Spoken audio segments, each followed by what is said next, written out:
Color TV. Color TV machiegni pacho. Ma e odwa.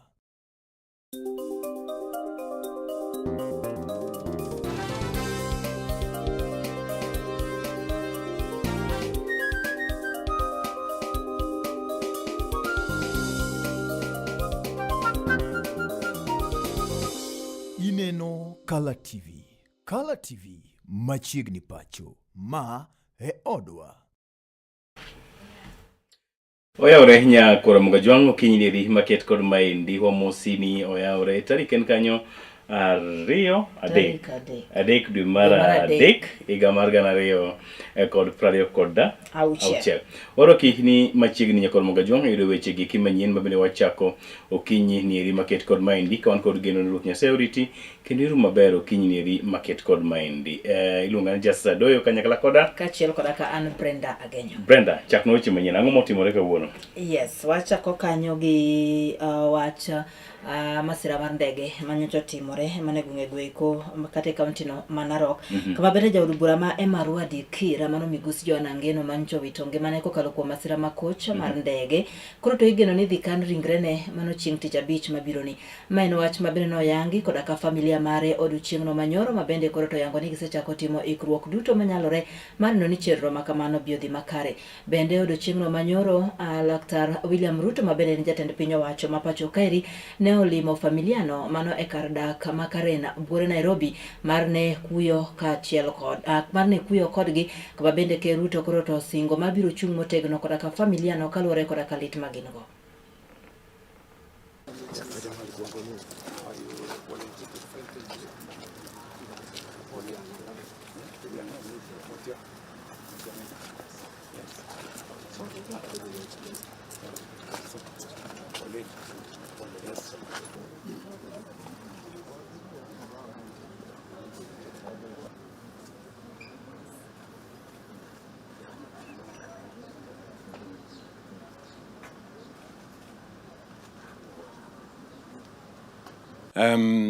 When we had this conversation, we said all the people who accompanied Ngeno, including the pilot, we will extend government support to all of them. And we will oversee all the requirements that are needed for their decent interment and burial.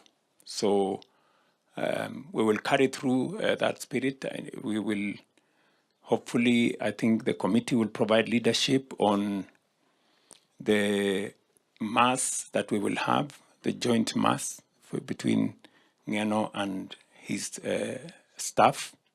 And then we can handle the pilot when the family tells us how they want that done. I did agree with the governor of Narok that he goes ahead to handle the matters in Narok as we deal with the matters here in Nairobi, so that this can come together in a seamless manner.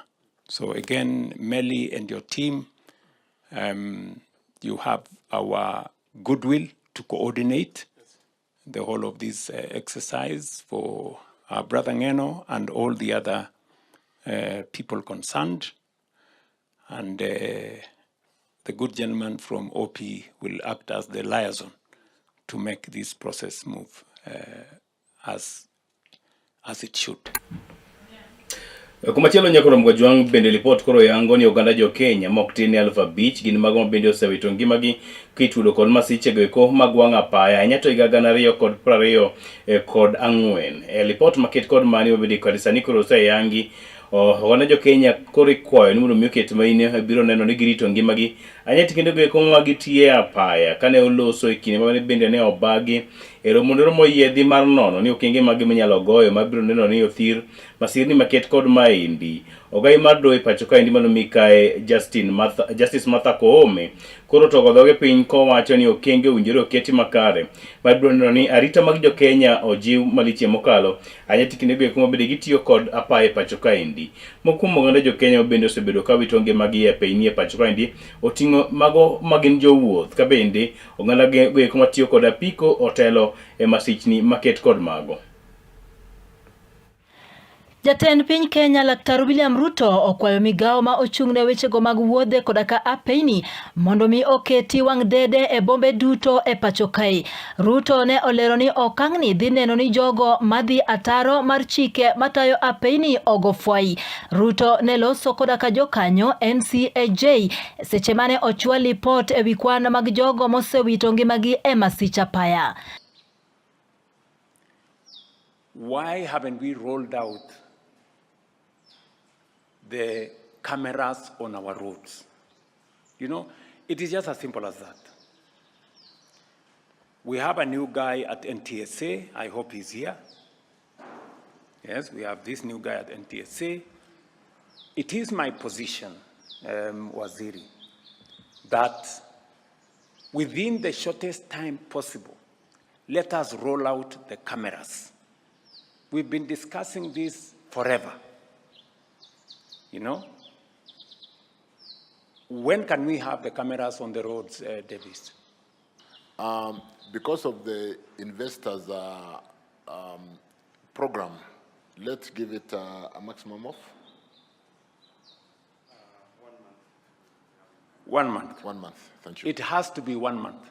Thank you, I Excellency. know it can be done within 1 month. We'll do it, Your Excellency. So, when you leave this place, Buanadiji, go do what you have to do with the support of the minister and the Minister of Transport. Rolling out the cameras is not rocket science. We've had cameras before on the roads. So let us roll out cameras in the, is it 5 or 6 major towns in Kenya in the next 1 month. And those cameras must be, are already connected to the whole framework of instant fines. Is that correct? So that way, we will make it easy for us to do several things. Number one, we do not need to argue with offenders. The cameras will provide foolproof evidence that they are in breach. Number two, we do not have to go and bother the Chief Justice in court. The fine will be predetermined. When you have committed the offense, you will have a fine on your phone instantly. And the issue of us not having money will also end because we'll be collecting money instantly. So we will solve all our problems in one shot. Ruto ne omedo ni piny owacho chano tiyo koda ka lony manyasani mar tieko mibadhi, chiwo oboke ne derepe kod keto joriemb apiko e sako mar bero sekta mar wuoth. The way forward, therefore, is clear. Sustained high-level political leadership is indispensable. Road safety must be pursued through a whole-of-government and a whole-of-society approach. Dedicated financing mechanisms, including the operationalization of the National Road Safety Fund, must now be prioritized. As a country, we have made an important step through coordinated enforcement and traffic codes. However, rising fatalities, systemic corruption risks, infrastructure gaps, and weak digital integration make it clear that road safety reform must now move from pilot phase to full national transformation. Korka kore ogai mar doho Martha Koome mabende e jakom mar NCAJ to ne okwayo ganda kod piny owacho mondo mi oti kanyakla mar tieko midhiero no. We want to assure you that the NCAJ stands ready to lead and coordinate the justice sector and to respond in partnership with the executive and with the legislature to ensure that our laws are modern, our systems are interpolable, our enforcement firm, is firm but fair, and our institutions are accountable. With strong political will, sustained investment, and collective responsibility, Kenya can significantly reduce road traffic fatalities and restore order and safety in our road. Thank you.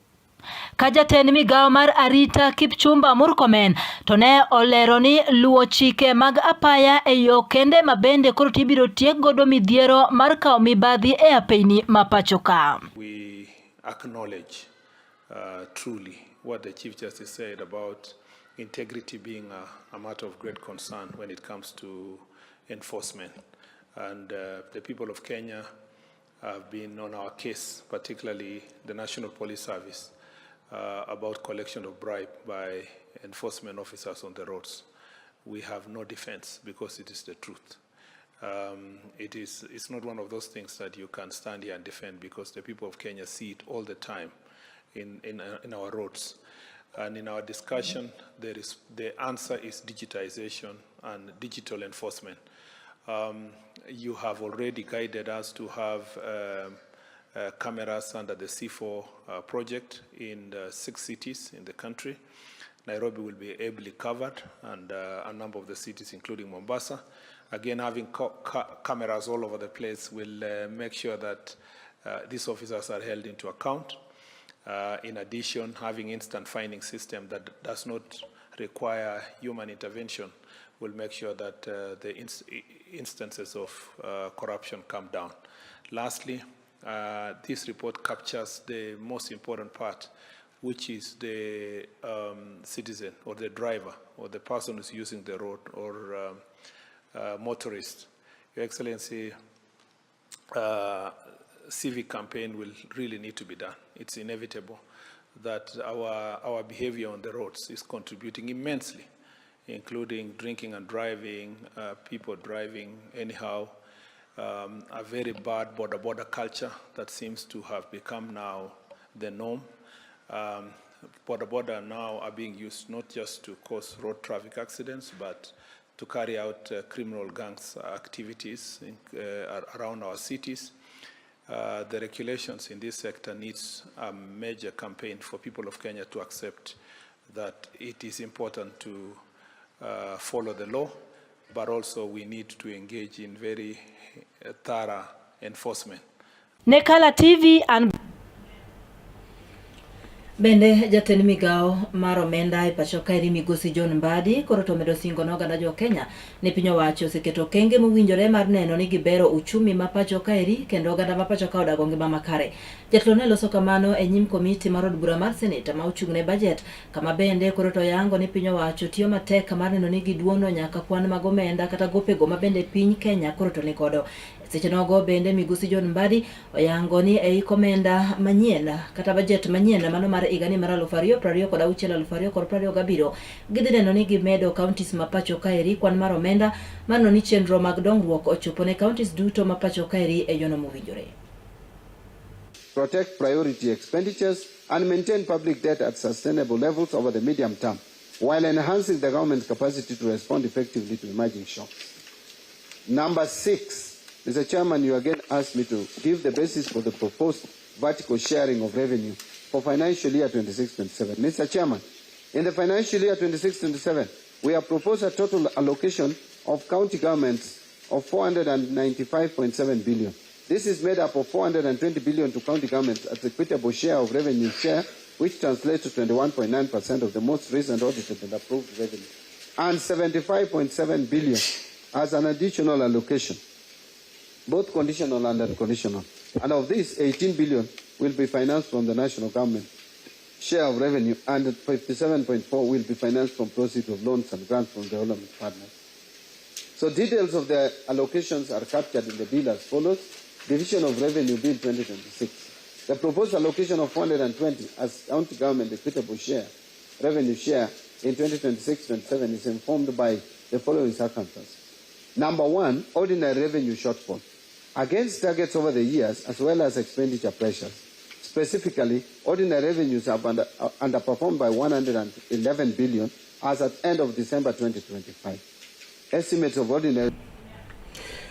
Kopogore kod lipodi maket kod mago nyakoro magajwang e county ni roho ma Kilifi lipot koro yango ni gavana e county no roho mano migosi Gideon Mungaro kanyakla kod senate e county achiel no roho mano migosi Stewart Manzayo sento koro woko kendo kwayo kwedon busesa mar ODM jotarario go koro wacho ni ok owinjo bed ni ntiere gik makoro go oganda e duond bura achiel no roho mar ODM kasani koro giwoko ka gikwayo kwe kendo tie tuch achiel ka bende giramo ni ber kiriwo wi oganda duto mantie duond bura no kokodeo pogruok mar paro ma bende jokanyo osebedo ka bedogo e duond bura no ma bende osemiyo liet mar siasa oidho malichie mokalo.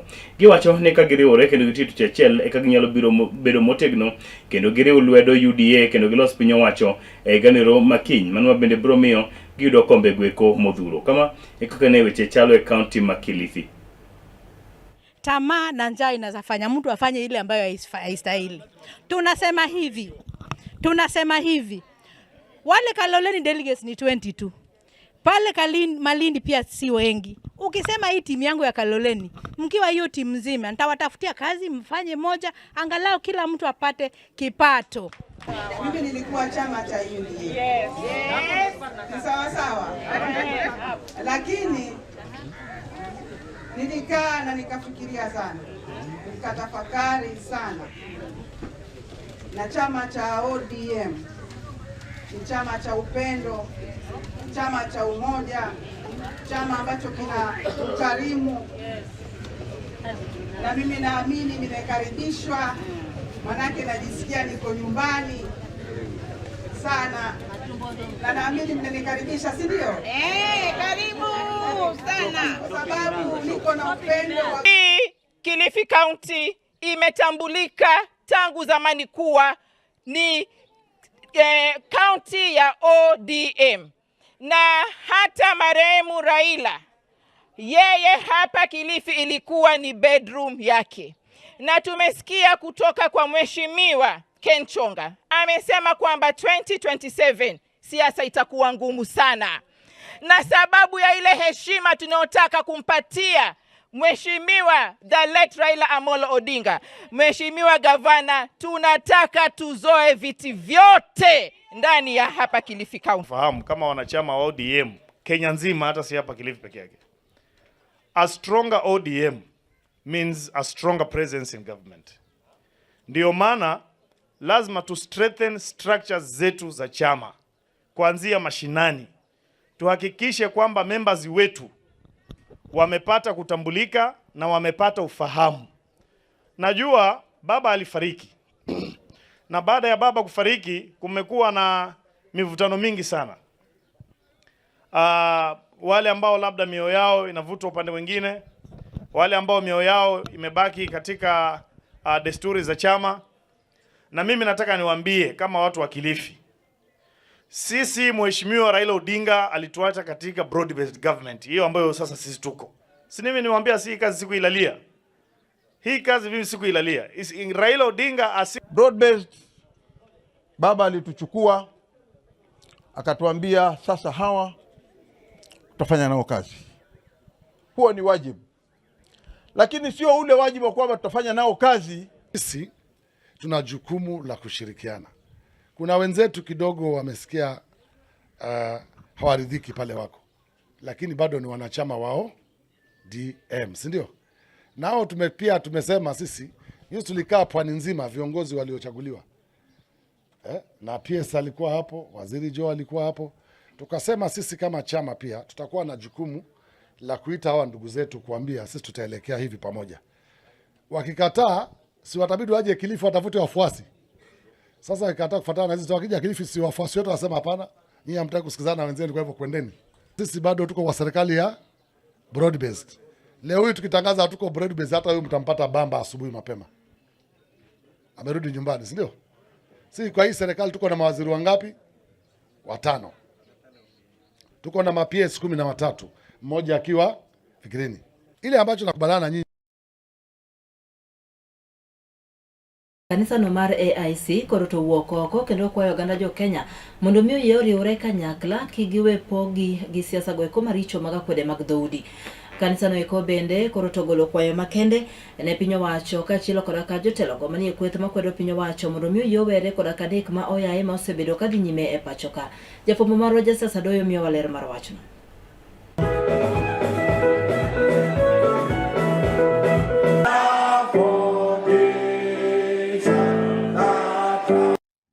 Kanisa mar AIC Badineri ma Nyanza sani koro wuok oko kendo go dhoge piny ka gikwayo achiel mar oganda e pacho ka endi mangima ka ginyiso oganda jo Kenya ni ka giyie to kik poggi gi pogruok mag dhoudi anyati kindegi eki ma koro dhano chomo yiero mag 2027.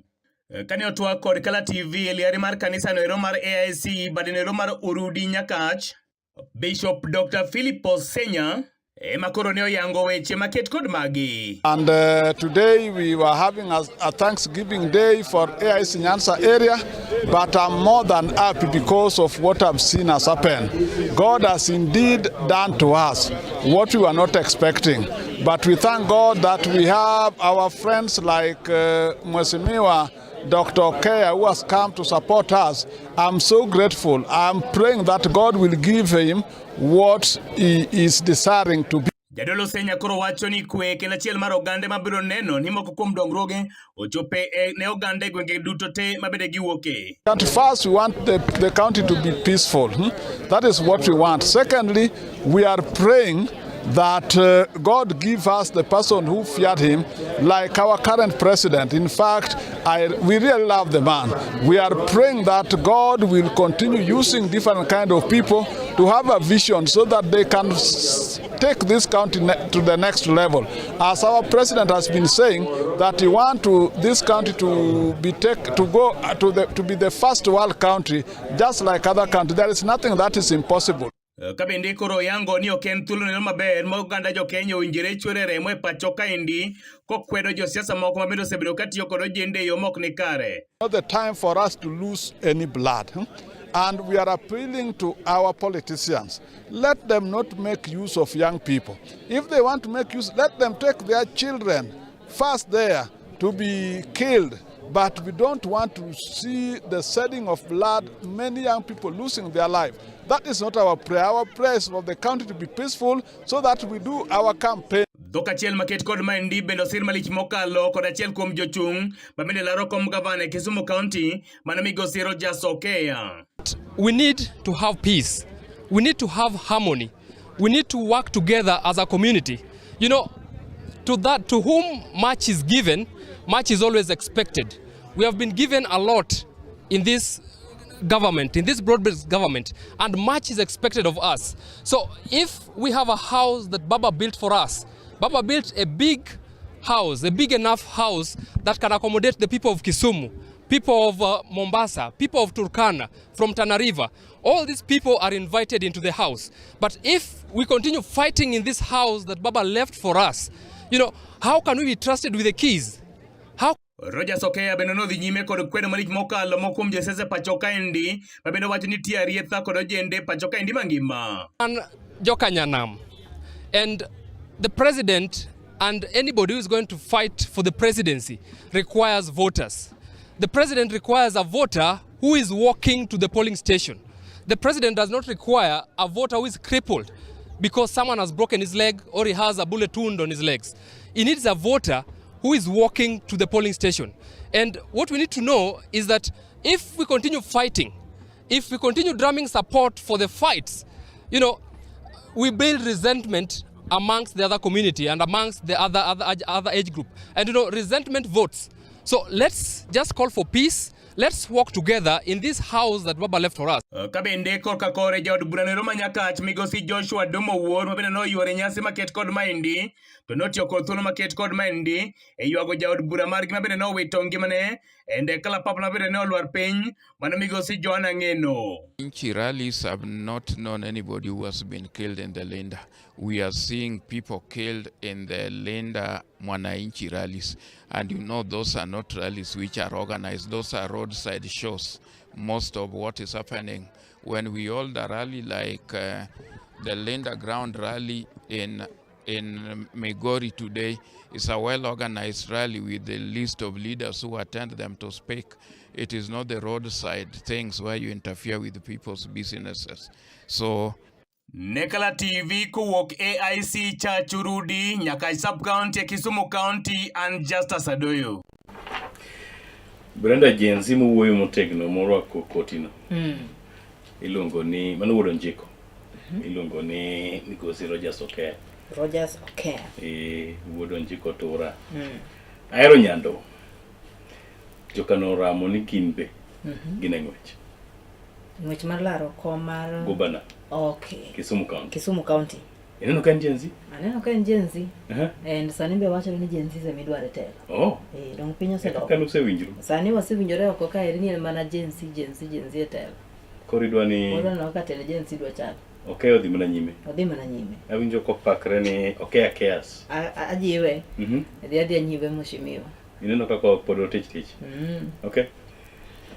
Jakono mogi kopogre koda weche gweko matimre county ni Rihima Kisumu wagongwe nyake county ma Kakamega kama report koro yango ni jalup gavana e county Nonro mano Migosi Ayub Savula owuok kendo kwayo oganda kanyakla koda jotelo ma bende wuok e gweko mago mag Uluyani kanyakla koda duond buche mar ODM ni ka giyie to kik pogi kod siasa bende sani chako gore pacho kaendi anyiti siasa Nonro mar manyo jalup jatend piny owacho ma pacho kaendi. Savula koro wacho ni liet ma siasa bro medo kadhi nyime pacho ka kata kamano bedo ni en ng'awa ma bro bedo jalup gavana obro bedo jalup jatend piny owacho timo mos obro mana bedo ja Kenya kaendi kendo onge ng'atno onego bed ni bedo ga genga kod wadgi kotenre koda kom maket kod mano ka bendo kwayo achiel mar oganda kod kwe pacho kaendi mangima.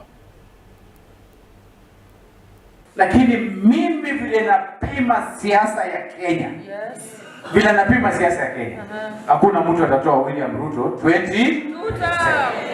Hii debate ya nani atakuwa deputy president, watoke sijui Kindiki, Oburu, Gladys Wanga, tuweke Muluya.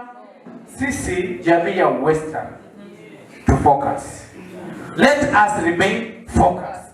Whoever Ruto appoints as his deputy, wacha to support kura yetu to focus tupigie Ruto. Kwa sababu deputy na president wanakuwa elected as a pair.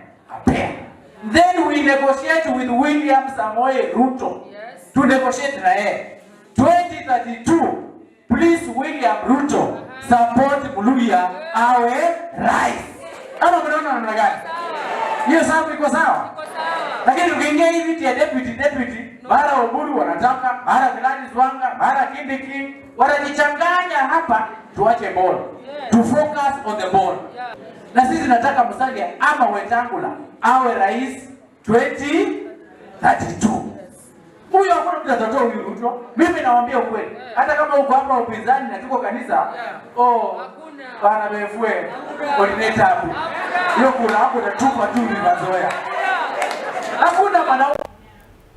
Kawadwogo e county ni Kisumu to ni jopiny ma wuok e gwenge mag North Seme koro to ywak malich mokalo kaluwore koda karach mar arita kwe mabende koro to kwako gwenge makono kane giloso koda ka Kala TV oganda go koro to dwaro mondo mi jotelo makono owuogo ko mar neno ni oloso ne gi chenro mag arita kwe obedo makare.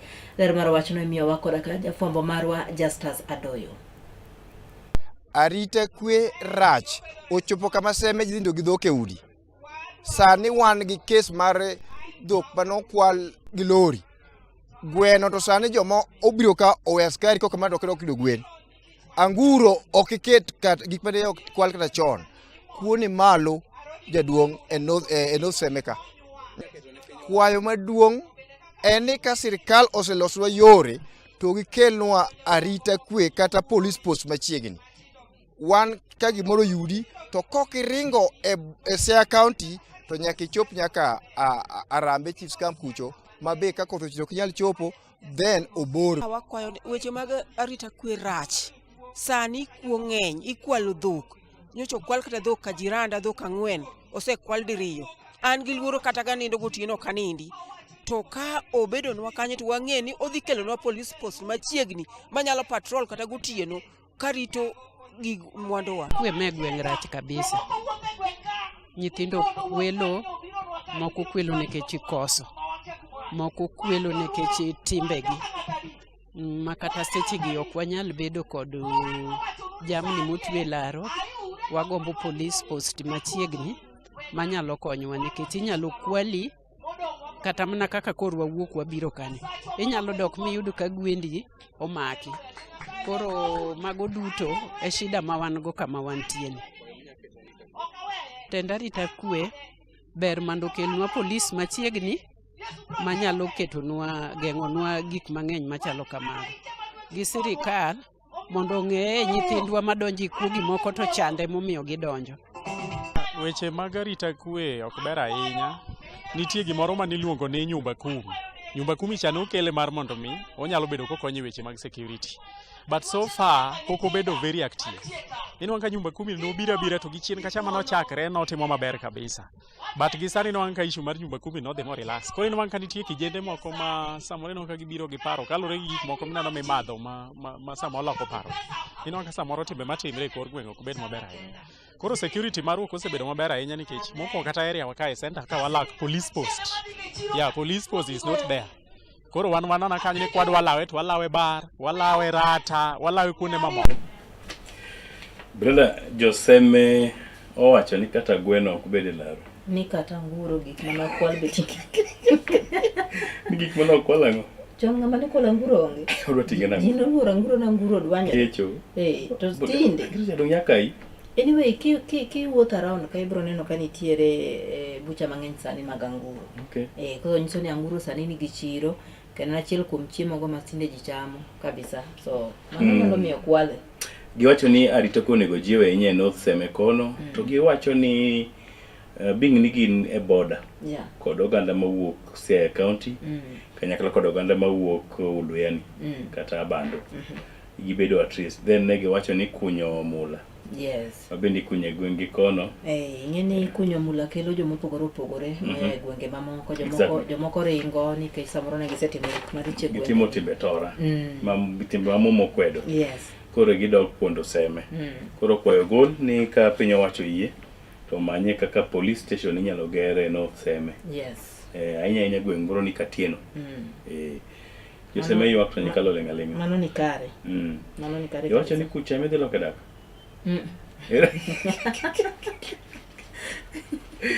Yagoro mogi kupogore koda mago en ni katieth nero ma Jaramogi Oginga Odinga Teaching and Referral Hospital ma ung'eyo ni Russia sani koro dhi nyime kod chwalo chenro mag timo bero kendo thiedho mine ne tuo noero mar fistula. Fistula noero en tuo makelo buok mag dhi cho matin kata maduong' apoya nono ka ng'ama miyo ok ogeno kata ok oikore ne wach maket kod mano nyakon monga jwang'. Sani riwruoge mopogore opogore kamoting'o M-Pesa Foundation kod migepe mamoko dhi nyime kod chwalo chenro mag pim kanyakla koda thieth ne tuo maket kod mano. Mine duto ikwayo ni koyie to nyal ringo mondo miyo nyal pim gi kotenore koda tuo maket kod magi. Kane gitwa kod jofwambo odiochieng' manyoro, lakteche kod jolony go eko ne owacho ni gibiro go tach kanyo nyaka chieng' tarik mabiro mbele kanyo mar biro neno ni ginyalo chwalo weche go eko kendo konyo mine yonero makare.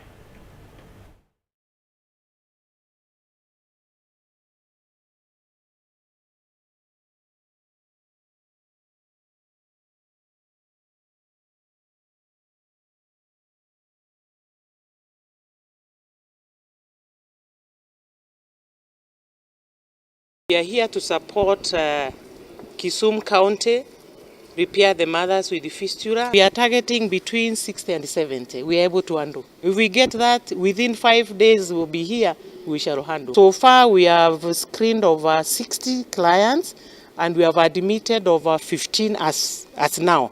I expect also more patients after this. So they come, when they hear there is a camp, because it's totally free for the client. This is in support of the flying doctors and the hospital. They have teamed together so that they can be able to help these people at no cost at all.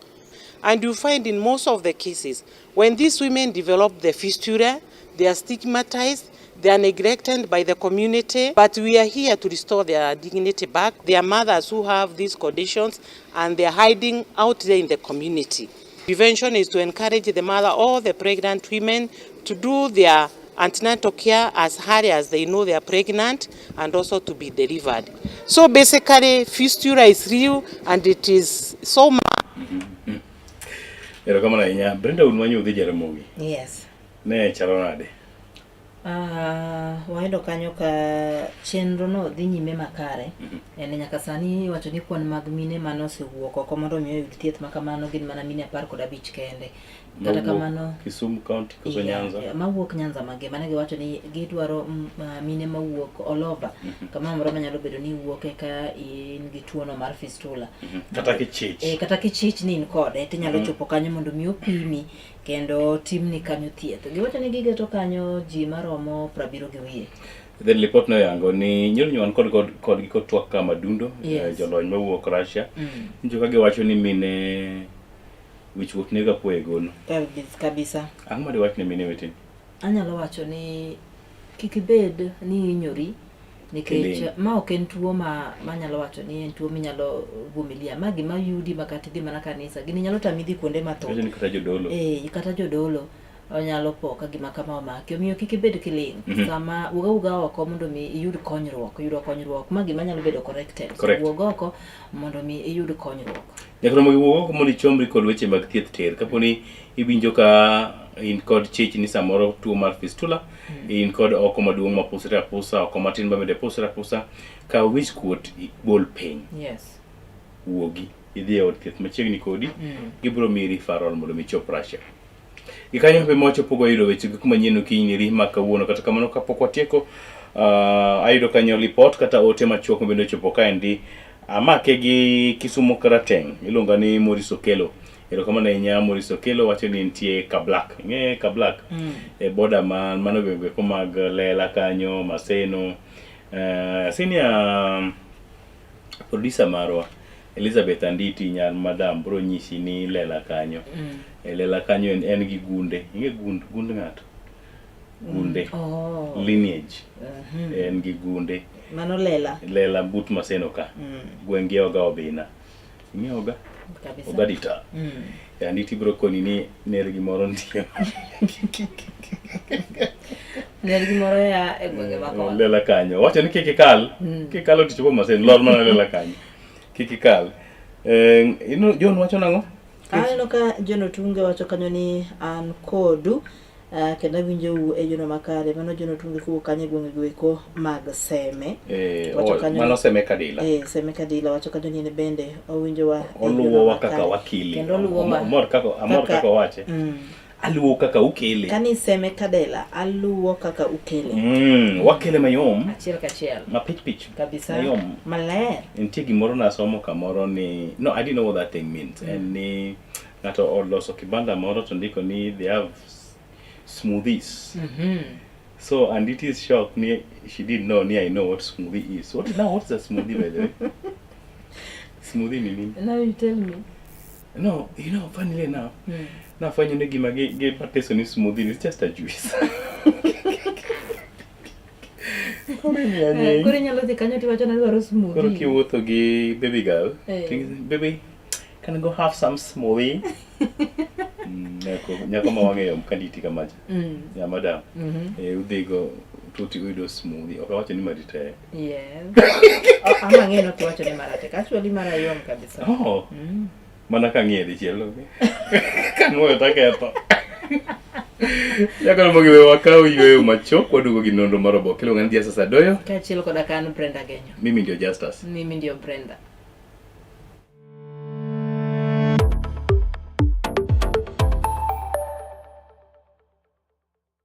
Get ready to elevate your business and any other commercials when you advertise with us. We are not just a channel. We are your gateway to the peak, for we give you the precision and desire to your commercials. Let us be your partner in success, broadcasting your message to thousands of our viewers. Contact Color TV today and let's make the magic together. It's enough to make a grown man cry, but not this man. Get back in there, Tia. Tok yudo thuolo mar ng'eyo mathoth kowuok kuom jopuonjewa e sikunde ka iduogo pacho, warwaki kod chenro mamit molosi mana ne in iwuon mar kweyo pachi kaka nyathi. Chenro mar bang' sikul chakore saa 10:30 mamidhiambo nyaka saa 11 mamidhiambo, kama iyude sigana, wende manyasani kaachiel kod machon, kaachiel kod miel motimo cathedral ma bende mori kaka nyathi. Bang' skul, chenro manigi mor lilo ne nyithindo duto. Kala TV, machiegni pacho ma e odwa.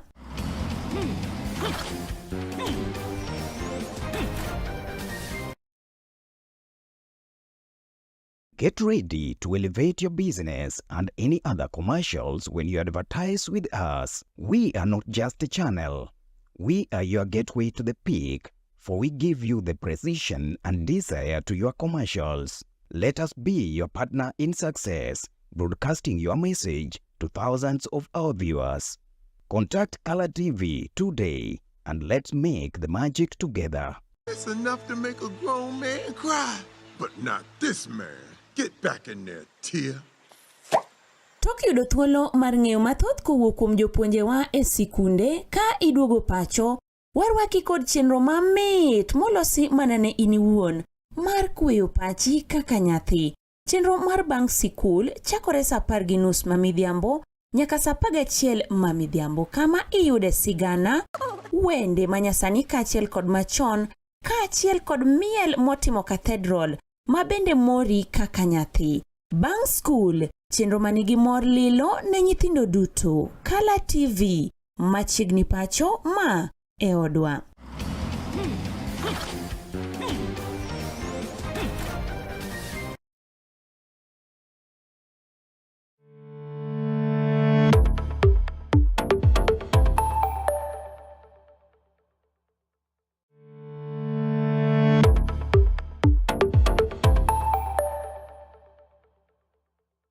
Get ready to elevate your business and any other commercials when you advertise with us. We are not just a channel.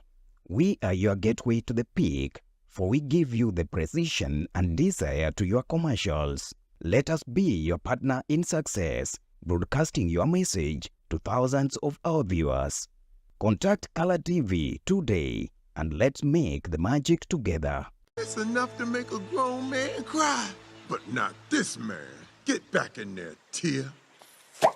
Tok yudo thuolo mar ng'eyo mathoth kowuok kuom jopuonjewa e sikunde ka iduogo pacho, warwaki kod chenro mamit molosi mana ne in iwuon mar kweyo pachi kaka nyathi. Chenro mar bang' sikul chakore saa 10:30 mamidhiambo nyaka saa 11 mamidhiambo, kama iyude sigana, wende manyasani kaachiel kod machon, kaachiel kod miel motimo cathedral ma bende mori kaka nyathi. Bang' skul, chenro manigi mor lilo ne nyithindo duto. Kala TV, machiegni pacho ma e odwa.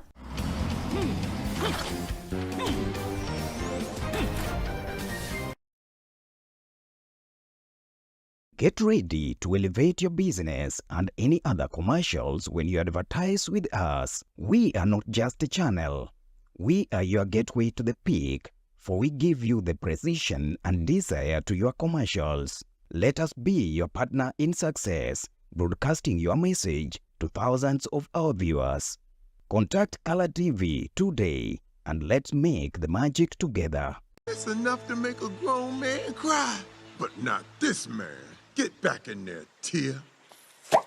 Tok yudo thuolo mar ng'eyo mathoth kowuok kuom jopuonjewa e sikunde ka iduogo pacho, warwaki kod chenro mamit molosi mana ne in iwuon mar kweyo pachi kaka nyathi. Chenro mar bang' sikul chakore saa 10:30 mamidhiambo nyaka saa 11 mamidhiambo, kama iyude sigana, wende manyasani kaachiel kod machon, kaachiel kod miel motimo cathedral ma bende mori kaka nyathi. Bang' skul, chenro manigi mor lilo ne nyithindo duto. Kala TV, machiegni pacho ma e odwa.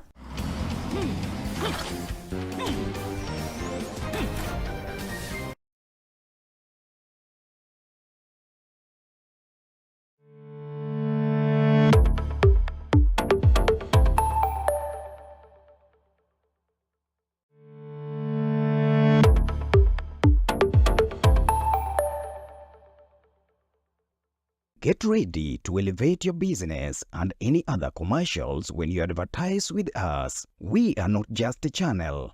We are your gateway to the peak, for we give you the precision and desire to your commercials. Let us be your partner in success, broadcasting your message to thousands of our viewers. Contact Color TV today and let's make the magic together. It's enough to make a grown man cry, but not this man. Get back in there, Tia. Tok yudo thuolo mar ng'eyo mathoth kowuok kuom jopuonjewa e sikunde ka iduogo pacho, warwaki kod chenro mamit molosi mana ne in iwuon mar kweyo pachi kaka nyathi. Chenro mar bang' sikul chakore saa 10:30 mamidhiambo nyaka saa 11 mamidhiambo, kama iyude sigana, wende manyasani kaachiel kod machon, kaachiel kod miel motimo cathedral ma bende mori kaka nyathi. Bang' skul, chenro manigi mor lilo ne nyithindo duto. Color TV, machiegni pacho ma e odwa.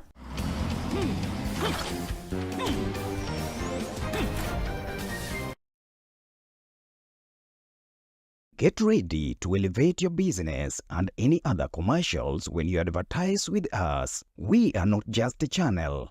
We are your gateway to the peak, for we give you the precision and desire to your commercials. Let us be your partner in success, broadcasting your message to thousands of our viewers. Contact Color TV today and let's make the magic together. It's enough to make a grown man cry, but not this man. Get back in there, Tia. Tok yudo thuolo mar ng'eyo mathoth kowuok kuom jopuonjewa e sikunde ka iduogo pacho, warwaki kod chenro mamit molosi mana ne in iwuon mar kweyo pachi kaka nyathi. Chenro mar bang' sikul chakore saa 10:30 mamidhiambo nyaka saa 11 mamidhiambo, kama iyude sigana, wende manyasani kaachiel kod machon, kaachiel kod miel motimo cathedral ma bende mori kaka nyathi. Bang' skul, chenro manigi mor lilo ne nyithindo duto. Color TV, machiegni pacho ma e odwa.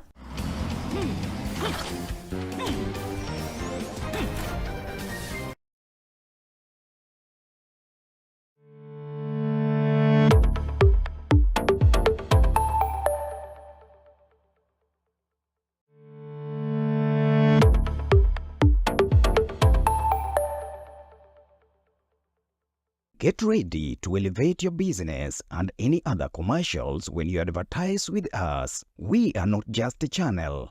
We are your gateway to the peak, for we give you the precision and desire to your commercials. Let us be your partner in success, broadcasting your message to thousands of our viewers. Contact Color TV today and let's make the magic together. It's enough to make a grown man cry, but not this man. Get back in there, Tia. Tok yudo thuolo mar ng'eyo mathoth kowuok kuom jopuonjewa e sikunde ka iduogo pacho, warwaki kod chenro mamit molosi mana ne in iwuon mar kweyo pachi kaka nyathi.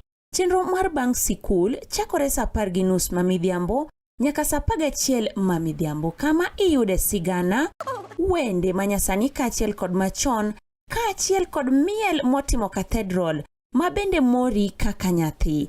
Bang' skul, chenro manigi mor lilo ne nyithindo duto. Color TV, machiegni pacho ma e odwa.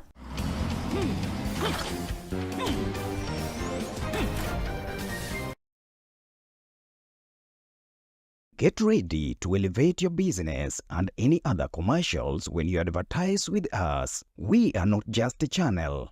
We are your gateway to the peak, for we give you the precision and desire to your commercials. Let us be your partner in success, broadcasting your message to thousands of our viewers. Contact Color TV today and let's make the magic together. It's enough to make a grown man cry.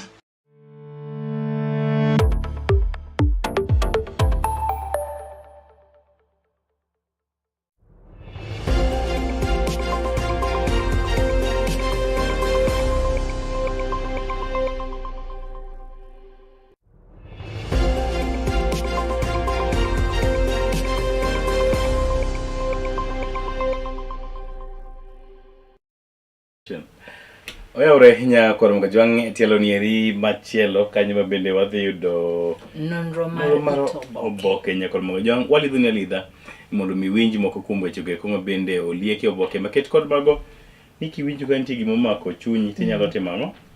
Inyalo dhi manyo mari. Inyalo dhi manyo mari, tibedo piny tisomo. Bed piny mos, tisom, tinon. Yes. Koro ka iwuok idhi e base, oporo base Ragumo, o base moro amora, o base makanyo ming'e, bodaboda base. Bodaboda base Manyalenda, ma Kilo Junction, yes. ma Kawota. Ka idhi kata ma base ma Kachok kacha kama ji ng'iye gazeti, ibibede giminyakono joweteni. Yes. Weche mane Oboke. Ka idonjo junction kanyo, iluongo ni Manyata. Kona Maji, kona Mbuta, kona Mbaya, kona mane mawe? Kona Mbaya be nitie kona. Yes. Okay. Kidonjo kuro, in gi giminyakono jokanyanam. Seche man koro jigo siasa. Jigo siasa ma ing'eni siasa kae ma jomoko bende lale jowetegi. Winjo ng'ato wacho ni ker Ruto nowacho kama. Kagima nobet Ruto nopenjo. Sani king'iyo mbui adieri en ni ji wacho weche mag miriambo ma Ruto nokowacho. Exactly. Kusema ukweli. Exactly. Koro imiyo ing'iyo Oboke mari, walidho ni kachiel kachiel wanyise adiera mantie kasibicha king'iyo mari. Ichaki fuono kendi ka tin nono ting'e adiera. Erokamano. To pinyeru nade nyakoro mga joang kamoro mondo mintie Okinyi maket kod ma. Parne nyalo bedo kod thuolo mar nyisa kaka gweng'eru manya Color TV live. Ndik ni Color TV live Facebook mari kanyo. Color TV niko ni KALA. Yes. KALA live. KALA gidho kabano. Tikona ni to iyudo wa kaintie gwenge mage. Gweng'u oru nade. Gweng'u machalo nade kamoro amora ma intiere Okinyi ma kawuono. Brenda nyoro nitie ng'ato manye owito ngimane but Molem. Mane jopiny okwanye bath apaya kane onegi kata ne otho. Ng'eni ka wacho ni onegi chal kagima lwet dhano nokale to noyude. Samoro be tinde ji wuotho gi midekre. Exactly, samoro notuo. To muodore. Cardiac arrest. Macha mar joma nigo. Cardiac arrest. Kiyudi. To ng'ama yude bath ndara mano nok en gi gari. Kechonge gari moyud koyieng kanyo. Wuotho. Mercedes Benz moro koyud kanyo ng'ama wuotho mano ng'ama ng'ere area no koso ji kiae kabisa. Ji polo koyud nonde. Okay. Eme wapenjo ni gweng'uru nade. Koth uneno ka nitie? Koso selal? Dalili mar koth. Koth ni wasiwasi this time. Obiro matek. Wacho ni ok deket kode dakuon. Kaka pime an owuon. Onyiso dalili mar tie to entiere lakini samoro kodhi bedo motegno ahinya. Pi unaneno ka gweng'i dhi nade bet kusegolo kodhi. Golo kodhi, ng'e golo kodhi. Ang'e golo. Usegolo kodhi koso podi nyaka mga jwang' inyalo pimo nan tu golo kodhi gwenge mage. Yes. Ano ka thothne josiasa donje chenro kedo giyudo yo makare siaha baba. Alego Usonga Nyalorera. Bondo Mwalo. Jego moro ka jolongo ni Uyo Manaya. Uyo Manaya. Yes. Asembo. Ucheo nade. Asembo Kokise. Turgi Jangoma. Nge Jangoma? Nti Jangoma ni wiro Asembo sana. Asembo pinyi mabe. Osito. Osito kalibana wiro Asembo. Ngini jadolo gigi kia. Aja ng'at mawar. Adwen sura gango. Amen. Sura gi wes. Koso wes gi sura. Sura gi wes. Sura gi wes. Ayiego. Ruth nyaka paki. Gokinyi ni wapake donge. Nwapake kabisa Gokinyi. Kendo midhier. Kawasako. Midhier nono. Kade wabiro. Actually awuoro. Ineno Justus mobedo kani. Janeno mar Color TV. Maja dolo. Hallelujah. Podo tiyo panda were no. Just ngini mano were mipando. Adier. Wapiare oko. Wapiare oko. Wagane oko. Chieng' moro iluonga Odiraka. Wayele sura. Ok chieng' moro. Saturday manyien. Syllabus nirembo ng'wech. Sabato manyien. Nirembo syllabus. Ine yalo marwa manyien Saturday. Bing'eni nitie osiepe. Kido mopogore opogore. An gosiep ma kigochone ni to ng'ane. Orna 200. Ndo mijo kodi ni kidogo tu. To ng'ado. To oro. To pesa sedonyo. Exactly. To kononi kata ni to mwenye dwaga timo gang'o nyere. To ntie moro ma kigocho to ng'iyo simbi to wacho ni bang'e gimodwaro. Bang'e gimodwaro da kwa ni koro. Sime mong'ado. Eka ntie osiep ma ka intie kod bogudha. Ng'e bogudha? Iwo choko dan language moro samoro. Mana kona Swahili kinyamo be. Osiep ma ka in kod tabu. Joma be itindo lonyo Kiswahili. Ntie osiep ma ka in kod tabu. To bro penji ni koro watimo nang'o. To kan tim moro ma ken kod tabu to penj ni itimo nang'o? Koro idwa timo nang'o? Isepimo ne chandruok ni mitiyo ko to in emo penj ni idwa timo nang'o? Osegwethre oko e tabu ni no. In ema koro in kendi. Ineno ni idwa timo giri no nare. To kan tie osiep ma iketo goda kuon. Yes. Kata da kuon, an gocho ne ng'ane dhi miyo wa mama sani. Tie osiep miketo goda kuon. To in osiepe mage. Bin gi miketo goda kuon? Yeah. So ginok. And gi some good friends. Only that I have few friends. I can only count. Good. Okaparo kusiepe na chopo kata bich. Mano ber. Less than. Mano ber. Koro kigocho ne ng'ato, tineno kopenji ni to ni nani? Ng'eni ok ket kodi da kuon. Kabisa. Koro mga jowang' wang'eyo mantie to Oboke Okinyi neri ma kawuono. Wachako kod Daily Nation. Yes. Ma report modhi nyime wacho nang'o? Wacho kanyo ni why Ruto took sides on Iran war. As Kenyans trapped in Middle East speak out, diplomacy after President Ruto's apparent criticism of Tehran for targeting other countries. The Foreign Affairs Minister has clarified that Kenya is opposed to the spread of violence beyond the main protagonist. Yes. Report market kod manunti ite mara ngwen, ite mara bich, ite mara uchel, ite mara berio, nyaka ite mara prario. Kod ok nyaka. Nyaka prario means ni and continuous. Kod means ni specifically that. Ite mara ariyo nyaka mojwang. Weche jokunyi kanyo, wacho nang'o? Ite mara ariyo wacho kanyo ni teacher who died in chopper crash had not earned first salary. Carlos Robert Kipngetich Keter, the teacher who was killed in the helicopter crash that also claimed the life of Emrua Dikir, member of parliament Joanna Ngeno, had not earned his first salary since being employed by the Teachers Service Commission. TSC. Keter was also in a process of formalizing his relationship with a woman he has been living with and with whom he had a child. Yes. The nation has learned that until recently, Keter worked as a teacher at Kaplong Girls High School in Sotik, Bomet County, where he was employed by the board of management. Yes. En japuonj manie pod tich puonj nye ka oyudo namba ne mar TSC kata kamano Nyasaye oneno ni kaka berne. Ngolwa wacho nang'o? Jokopere wacho ni duong' obedne. Yes. Nyasaye. Tumo wacho nang'o? Mama wacho ni obviously lokumburu. John Angeno MP who spoke his mind in house. MP John Angeno en ng'at mane wacho pache. Kabisa. E od bura. Wacho ni no wache kaka en bende onge gima no opando. Rebel, I differ with the leader of majority who is supposed to be to de-whip me, and also with the chair, but they still tolerate me. Yes. A little on Emurua Dikir MP kanyo kaka ondiki kod David Daudi ngawa. Daudi Mwere. Wacho kanyo ni fallen Emurua Dikir MP Joanna Ngeno may have not been a good debater in the National Assembly.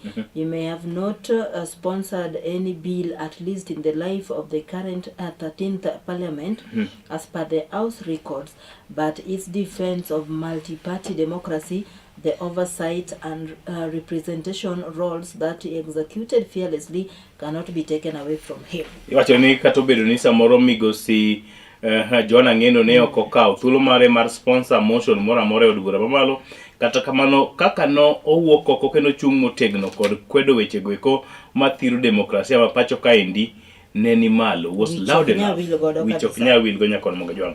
Ite manyiso ni piny Kenya owito thuon, piny Kenya owito wuoyi mar Andega, wuoyi manogeno pinye. Ite mar adek wan gi dancing one moment, dead the next. Singer recalls MP's final hours.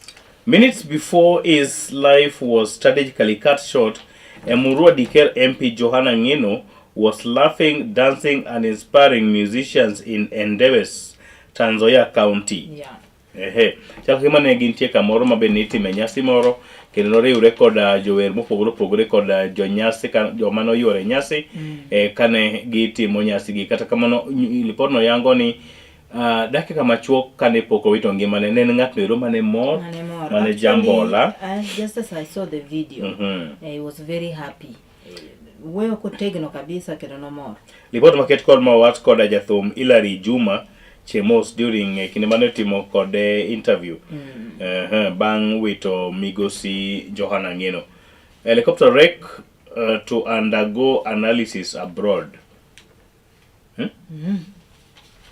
Pacho ka waonge kod team no. Maybe trust issues. By the way. I don't know what now. That makes sense. Family and samoro demand. We don't know the truth. Report kotende kod migosi Ngeno nopodhi nyime itima piny kanyo. Day Ngeno saved Kanja, DCI boss from hostile crowd. You can give them a brief. On Tuesday, April 29th, 2025, Inspector General of Police Douglas Kanja and Directorate of Criminal Investigation boss Mohamed Amin arrived in Angata Barikoi, Transmara, South Narok County for a peace meeting. Mr. Kanja was leading a delegation of senior security officials to the region following days of bloody confrontations. 6 people, among them a 6-year-old child, had been felled by bullet reportedly fired by the police officer. The violence erupted after a convoy of General Service Unit officers had officers and officials from the Ministry of Land attempted to conduct a land education process in the Moyo education section. For many residents, the exercise threatened to dispossess families who had lived on the land for decades. Actually, mane picha kata tipo modi bende jo Kenya ne parogo migosi Johana. Kuparo ni en no penjo polise motegno ni usenegadi. Udwa dhi nyime kod negadi. Nowuok bande madhulungo nowuok kotung' nusu. Yes. Eite mar ang'wen nyaka Mongajwang.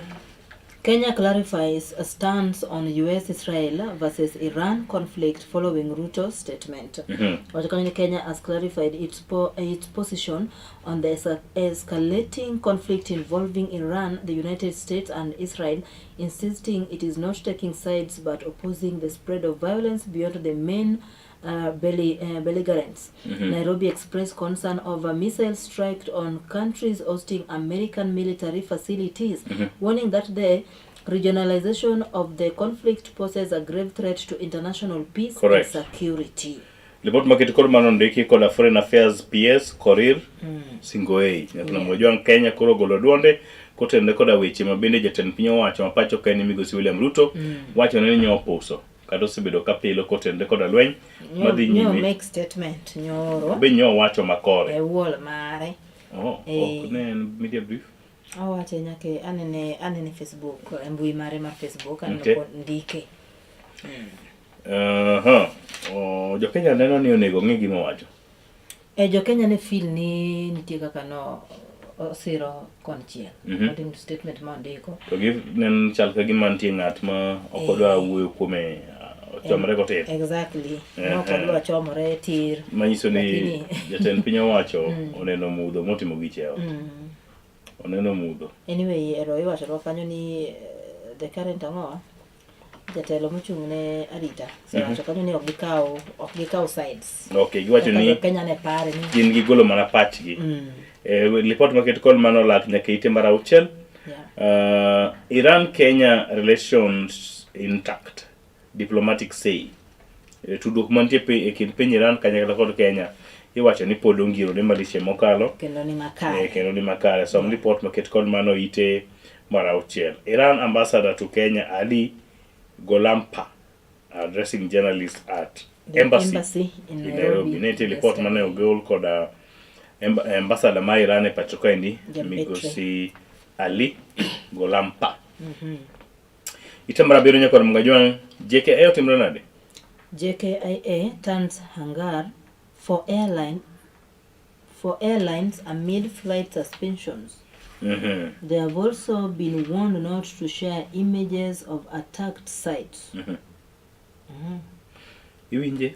The war in the Middle East has turned Nairobi Jomo Kenyatta International Airport into one of the busiest airports in the region, with some airlines seeking to refuge and others landing to refuel before proceeding on their rerouted journeys. Okay, ndeke mang'eny koro to podho kata piyo baro wach ni buoro. In fact, buoro is the correct Gilwar apoya no Nairobi. Lap ndeke no ma Jomo Kenyatta International Airport. Kalore gi lweny masani koro to dhi nyime. Mano kind piny Israel, USA koda Iran. Fears and hopes of Kenyans trapped in Middle East war bentie kanya somo report market kod mano kweber. Yes. Kweber. Wala mana kwe kende. Ndeno ka sani koro gimanyo kuma kwentie magi lande. Exactly. Ite maraboro. Man charged for hacking Nation Media Group. Oh, Nation Media Group. E-paper. E-papers. 2 people who had been arrested alongside the suspect have had their charges dropped and turned into a witness. Machino Oboke ni rima Daily Nation kata kabi famo mano mar NTV. Ne omako bura ne ojende moko. Yes. Mabende wachore ni yande otimango. For hacking and illegally selling Nation Media Group's newspapers. Okay. Negi donjo kod mbui mar Nation Media kama iyude oboke yor lony manyasani. Yes. Kendo giloko margi. Koro joka ndiko negi. Exactly. To gin gise account cha. Giloso kasto. Koro pesa go dinegi. Gine makoro gi ownership.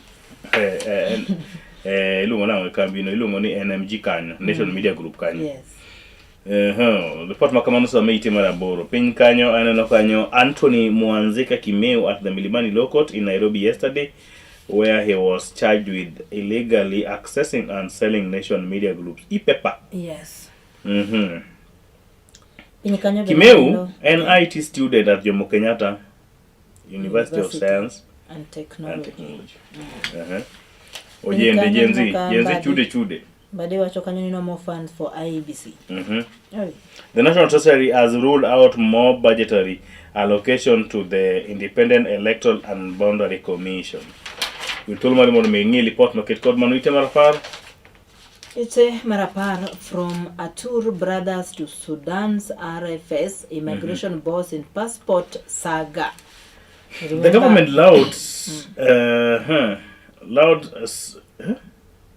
silence over reports of Sudan military leader holds a Kenyan passport is raising eyebrows as lawyers warn of the implications of questionable issuance of the document.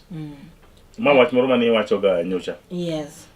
Kuna nanya dendi mogol kani and Immigration Services Director General Evelyn Cheluget. Ento koro no ono lipo oido chick. Wacho ni ene mosebedo ko chiwo passport gi. And remember the two brothers. Yes. Eno rwako. Ene mano rwako gi pacho ka. Ontie wala magigoyo. Chalo. Wandringo manumu. Report market corner brosomo itema chen kanyo governor snubbing Senate summonses. Oh, this is just a common English. Now arrest. No kagino governor snubbing Senate summons. Now risk arrest. Fines. Masoni governors masani kwepo chopo od bura mamalo kidwa dadho gi koda Senate sani koro uchal kagima koro ibro kaune ge nabo machik ibro makni pingo ibro rwakna gi bangli mondo gidhi giduok penjo mathoth. Exactly. No one is above ang'owa. Above the law. The law. Ite mara oboke mabalang kanyo tie weche go mag pur. Tulo mari mon minon nito weche mag pur wachango. Ite mara 14. Ite mara 14 ano UDA ODM deal central figures in major clash ahead of March 7 deadline. As the March 7 deadline for the implementation of the 10-point Memorandum of Understanding MOU between President William Ruto and former Prime Minister Raila Odinga draws near, a major political clash has erupted.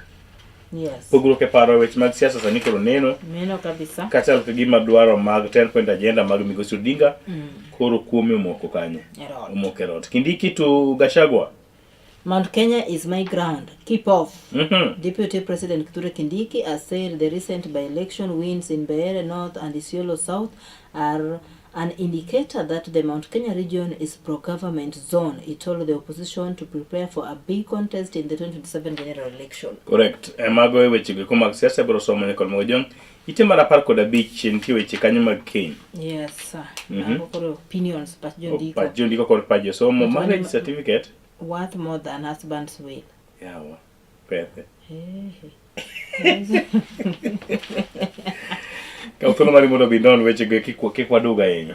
Wanya ketho ne ngato. Kaka tulo mari mondo isom weche go kuma keny kanyo. Actually gima gino wacho en niya, nimeelewa. Ka ukendo udak and there is a marriage certificate manyiso ni un spouses unjomo dak. To in gi teko kata ka mwandu dong kachiel is gone. Dan ka ngato maybe there's no marriage certificate udak kasto ngato to weyo will. Just ndika will kanyo ni atu chiega ni mamondo ka mwandu gi kajo dala ka odagi ni okin chiege gini gi kiai. No, they can't refuse. Kudhi e court. Didn't any prove with marriage certificate. If you cannot prove with marriage certificate, you may lose. Koro nyiso no nego bene watemo wa yudo oboke ma Kenya. Kabisa. Odhi katon. So na jema nyime. Ango monego yudo ge kanyo bebe. Oboke ma Kenya. Through what process? As in must it be a wedding? No. You can get married, you can do a civil marriage. Lenye mnaenda tu kwa ofisi mnaenda register. Office John Dick immigration. Ruto stand on Iran war wrong. Warlords ntie katun kanyo.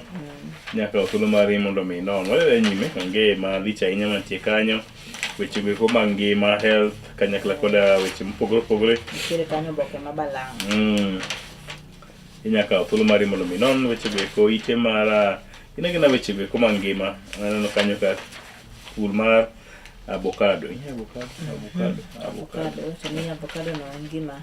It's good It's very good for health. And you read many somo in the history today. Yes. Koro kauna somo in the history today. Ite mara par kod abiriyo. A day like today, March 3rd, 1997, Collins McRae left becomes the first Scot to win the Safari Rally in 30 years, giving Subaru its first ever victory in the tough Kenyan event, and Pirelli attire its 100th World Championship win.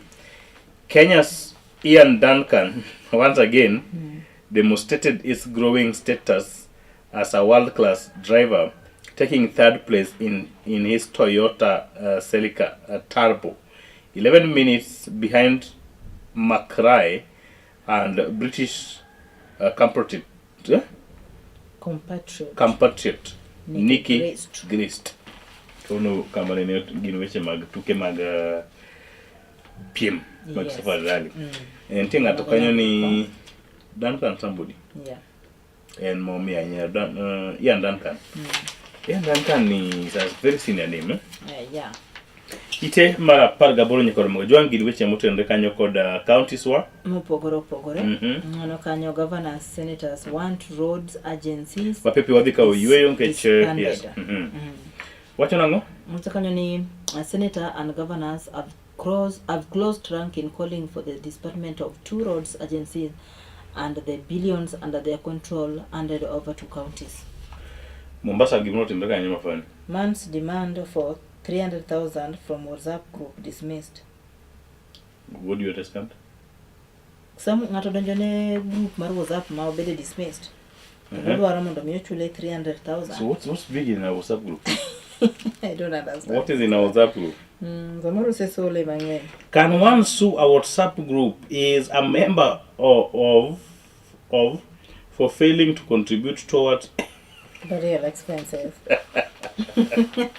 Yani so WhatsApp group maji sole ne weche mag tho to eno ko sol. Kae to su group. Mapenji solo en ga compulsory. Singa chuny. En chuny ngato. Exactly. Lore kaka gino. How many words am I but I don't even talk? Lore kaka gino maki. Okchuneji yawa. Kaja sasa kudwa solo ni. I knew one thing I was taught when you're added into a WhatsApp group, if you don't want to contribute, just remain there and be silent. Yeah. Ikikiwogi. Nyaka chieng' ne iki magol ji. Don't take a removal time. Nakoka en group mar joluo luongo ni Luo Professionals. Oh. Welfare group.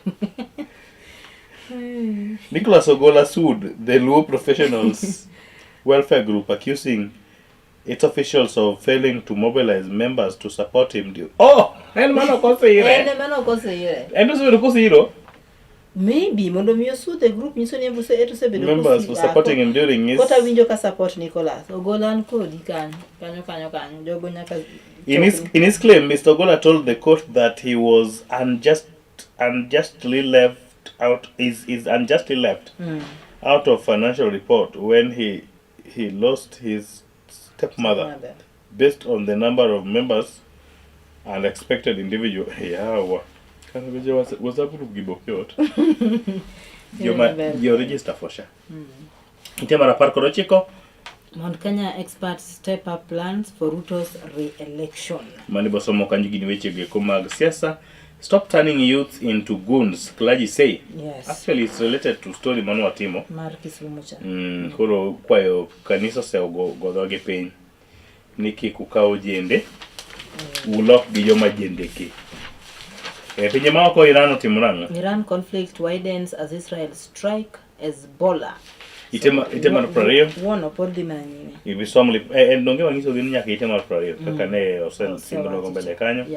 Kautulo mari mondo mi som. Kuwait City Monday. Tepeny report mo Kuwait kanyo.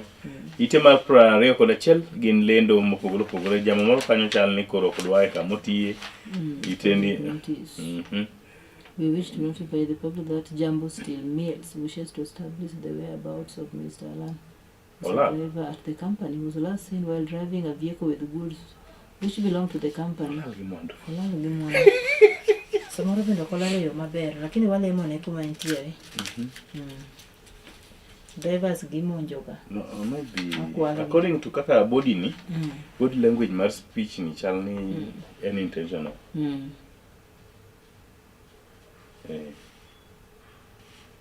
Ng'at mane wuok ni dhi Mombasa to baro chomo Rwanda. Chama alambe olake iteno iro mar prario kod ariyo kod Mugajwanga no tipo kanyo ma jatend miga mochung' ne weche mag omenda pacho kaendi migosi John Mbadi. State unmax 2 billion to close children's home. Yaji. Kathulo mani mondo bisom weche gweko mag ohala nyakon Mugajwanga tite makanyo weche moko machuok kotende kod mekni mag ohala nitie bathe kanyo Vodacom bid for Safaricom stake gets Commerce Node Audit flags prices.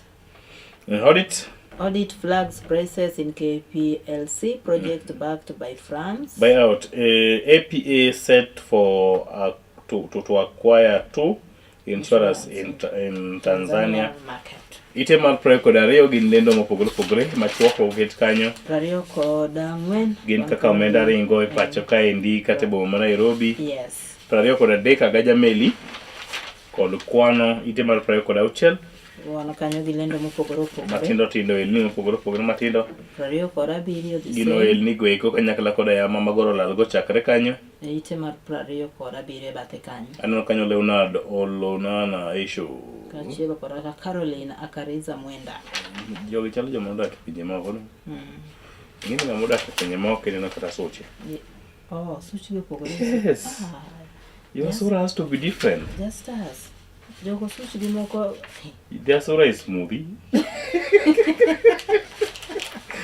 Ite mar prario kod aboro prario kod ochiko. Tingo mana kanyo jogo mama goro lago. Mana kamano nyako kod Mugajwanga. Otieno. Ido Richard Odindo. Richard Odindo moro kanyo.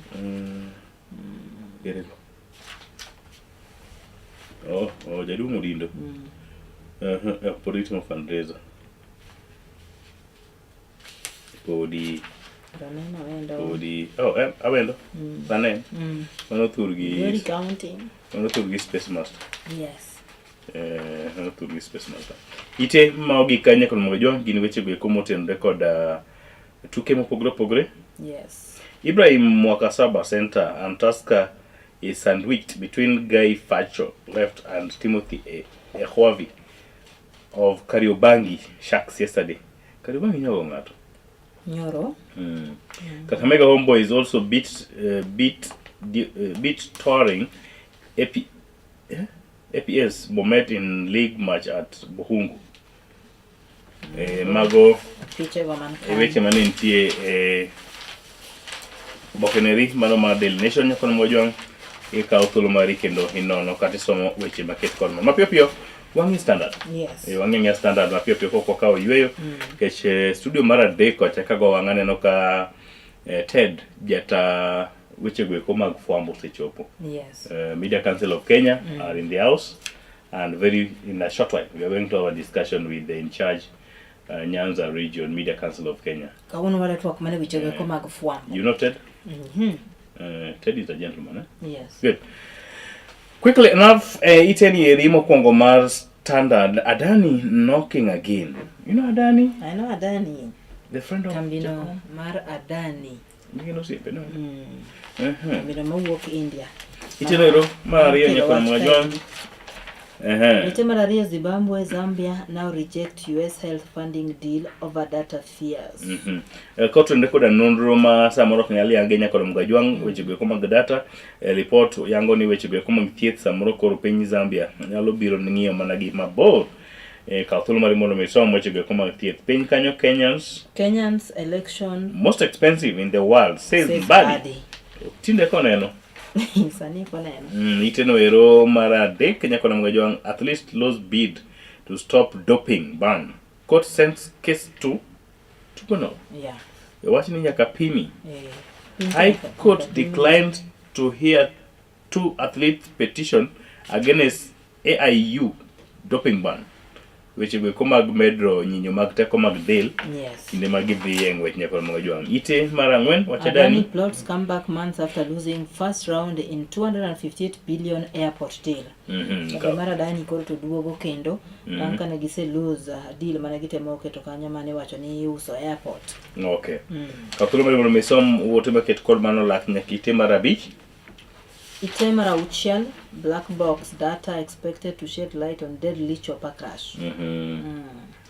Inyalo kawo thuolo mar investigations at the site of the helicopter crash that killed Emurua Dakire MP Johanna Ngeno and 5 others have recovered several key components critical to the probe. Bene yudo pesa kanyo this time around. President visits Ngeno's current home, condoles with the family. Uja somo mano benti temara auchiel. Itemara bere. Ngeno left mark on Rift Valley music. Mano mane sport mane wasili ko Daily Nation coach ne kon mwajwang pinyo wacho lendo kanyo Ministry of Defense and mana auction. Gidwa auction be moko ya. Ka thuolo mondo mi non. Itemara boro. Wan kanyo gi Sifuna, ODM Ruto pact will send party straight to the opposition. Yes. Ka thuolo mondo mi non ni to Sifuna lweny mane mapod gidhi nyime kod goyo wach ko MTC bentie piny kanyo kod mwajwang.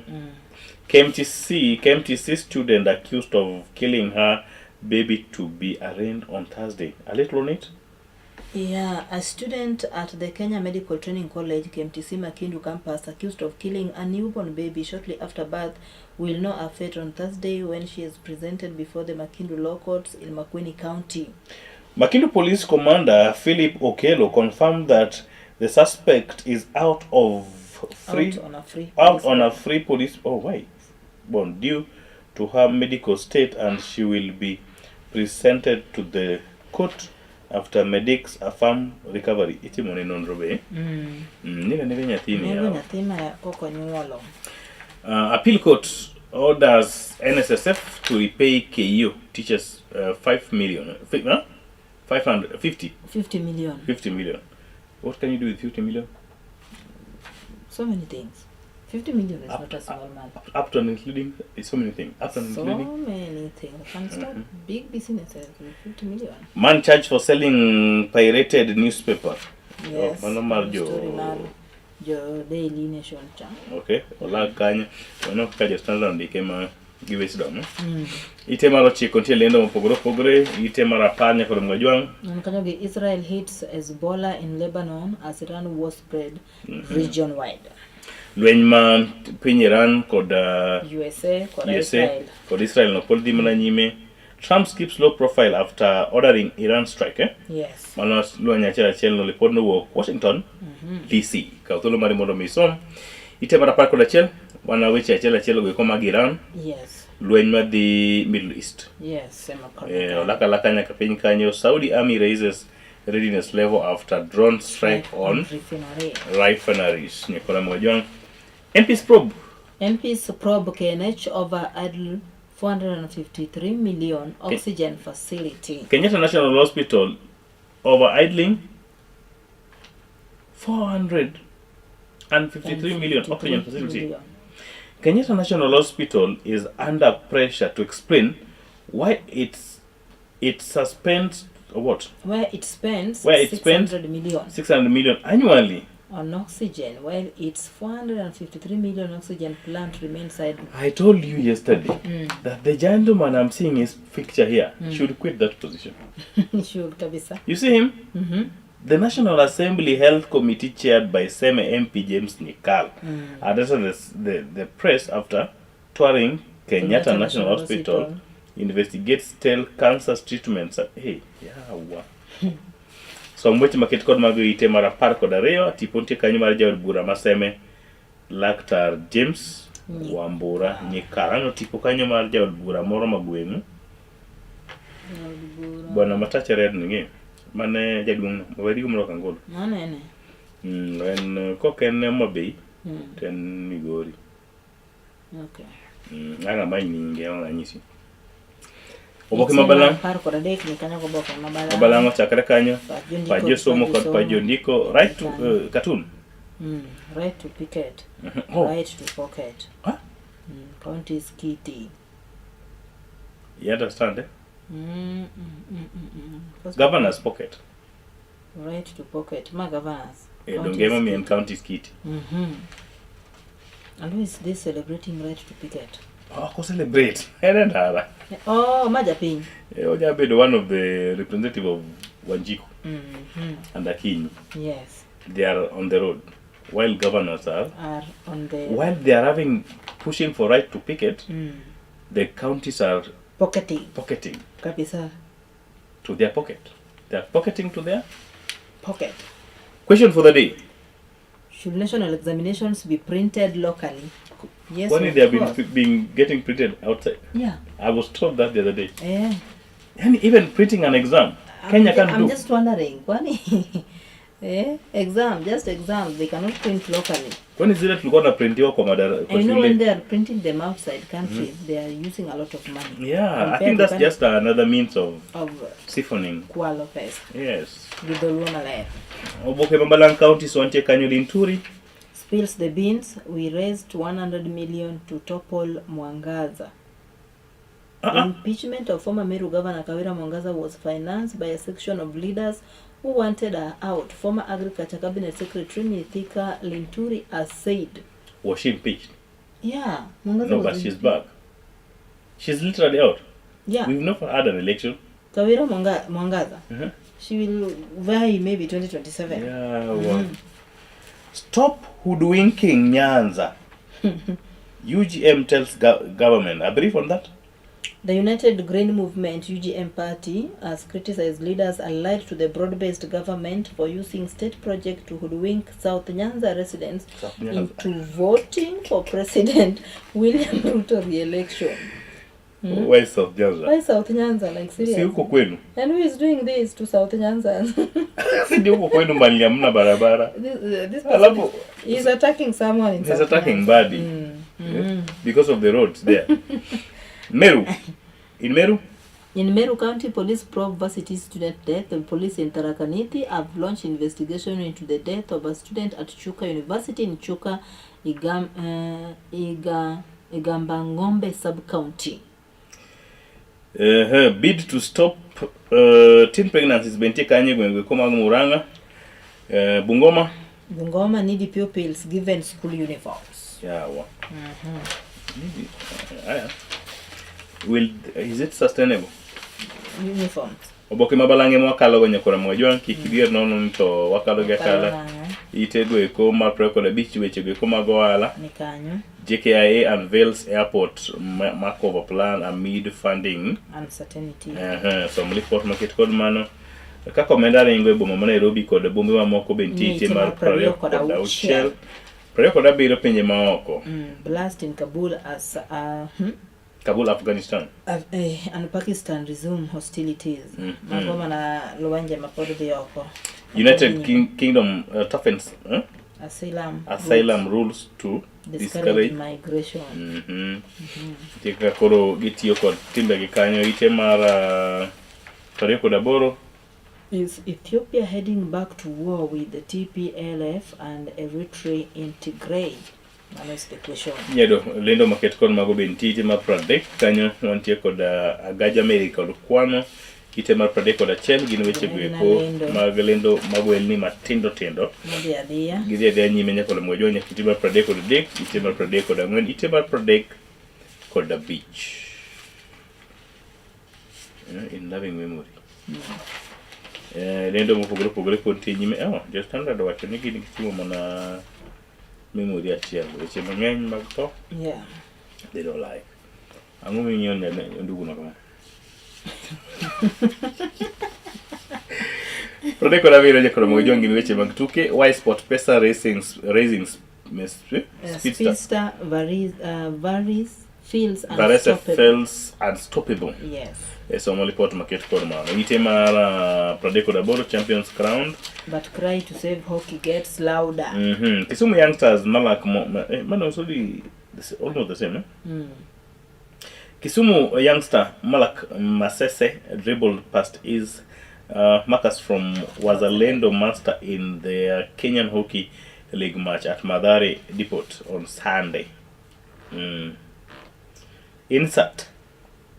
Lakers Stacy Chetrin controlled an aerial ball in their match against Blazers. Control. That's a hockey. Or ogine. Or control low. Mani ngine mpechi low. Nyili go rather low. Yako yawa. Fedha Tieno left of Nia Girls and St. Joseph's Hilda Chanel in last year's national Term 1 games in Shanzu. Yajong yagi no di mabure. Chokanyani Giants, Nia, Yala, Kisii and Agoro Sare ready to shine again. Nia? Yala, in hockey. Kisii and Agoro Sare ready to shine again. Where's Masen? They didn't shine. No. They are not ready to shine again. They shined. That's what the standard is telling us. The Masen is not ready to shine again. They are not ready to shine again. You're spoiling our name. Group mpogore mag tuke kanyo skunde moting'o Group A Yala Ugenya Obambo Chianda. Yes. Group B Ambira Nyagondo Maranda Usenge. Basketball wantigi Ng'ia Sinaga Nyibik Usinda. Group B Barchando Rangala Aluor Kandaria. You know Kandaria is a very small school in Asembo. Yes. But they give time kabisa. They're doing good in sports. And balls. Group A Wangiyala Nyagondo Afumbre Kandaria. No, the other one is hockey. It should be hockey. Ramba Usenge Sawagongo Nyangoma Group B. Ambira Sirembe Barding. Hey. Hockey girls. Okay, girls wangi Group A Ng'ia Kitambo. Kitambo. Nyawara. Group B Nyamira. Nyamninia. Luak Mbaga. Rugby 15.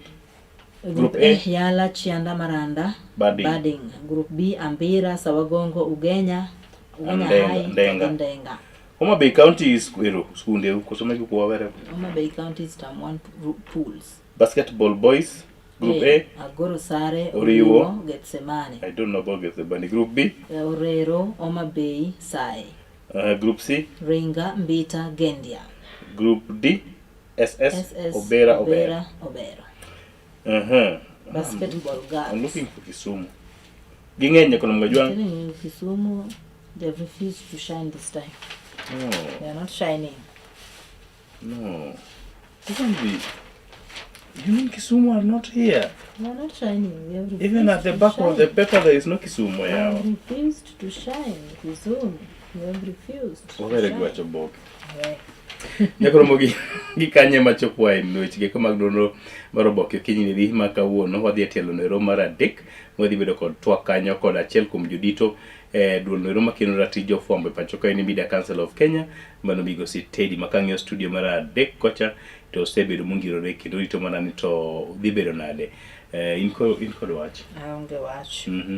Imor nikech skunde mag gweng'o sign Kabisa. to ma Kisumu We are very serious. otamre sign Otamre. Umekata kusign bwana. Kabisa. Umewataka kusign. Skundi bunu tugo hockey. Why you guys playing hockey in your school? No. Just playing football. That's a small school then. No, not a small school. Not really. By that time, but I think now they are trying. What was the name of the school? Kadika. Kedika Girls. Girls. Where you are saying you are putting on hijab. You know hijab? Yeah. Is it called hijab in the first place? Yeah, it's called hijab. Hijab. The hijab thing had an issue with the Luak girls. With Luak girls. Well, I hope they have sorted it out. Hope so. And it's not Luak girls. So many schools have got issues with this hijab thing. Yeah. We wish you all the best. Islams do take a moro monte oganda jo Islam kinene mudhi nyime kod tweyo gitwe maber. Ka wan jo Kristo. Yes. Bende watwe sama wadwaro. To wakwayo ni seche mugonyo tuluongwa. Watuite wanapo Jo Catholic ngine ni saburu. Saburu. Okay. Yeah. Wakwayo ni wewe lakini jo Islam. Waislamu watukaribishe kwa ufunguo wao. Chima gigonyo. Kuzindua rasmi. Wanapofungua. Yes. Pilao tule nao. Pilao? Pilao. Tule nao pilao kwa pamoja. Yes. Gikanyo pe machopo gwe nonro giko manonro mar Oboke Okinyi ne maket kod maindonga Justice Adoyo. Kachilo kodaka an Brenda agenyo. Mimi ndio Justice. Mimi ndio Brenda.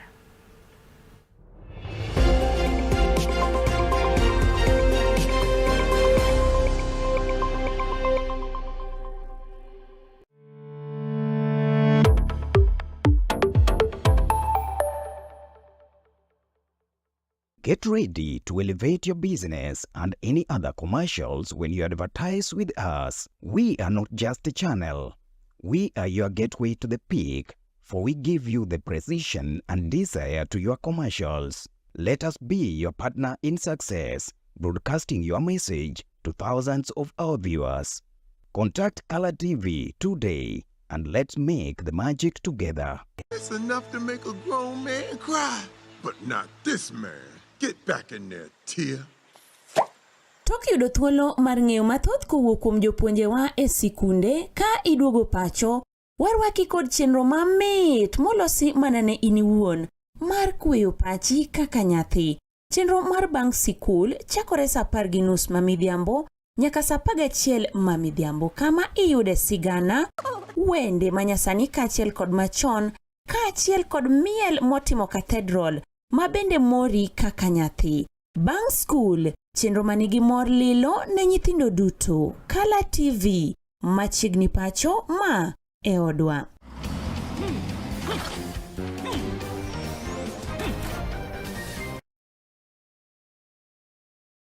Get ready to elevate your business and any other commercials when you advertise with us. We are not just a channel. We are your gateway to the peak, for we give you the precision and desire to your commercials. Let us be your partner in success, broadcasting your message to thousands of our viewers. Contact Color TV today and let's make the magic together. It's enough to make a grown man cry, but not this man. Get back in there, Tia. Tok yudo thuolo mar ng'eyo mathoth kowuok kuom jopuonjewa e sikunde ka iduogo pacho, warwaki kod chenro mamit molosi mana ne in iwuon mar kweyo pachi kaka nyathi. Chenro mar bang' sikul chakore saa 10:30 mamidhiambo nyaka saa 11 mamidhiambo kama iyude sigana, wende manyasani kaachiel kod machon kaachiel kod miel motimo cathedral mabende mori kaka nyathi. Bang' skul, chenro manigi mor lilo ne nyithindo duto. Color TV, machiegni pacho ma e odwa.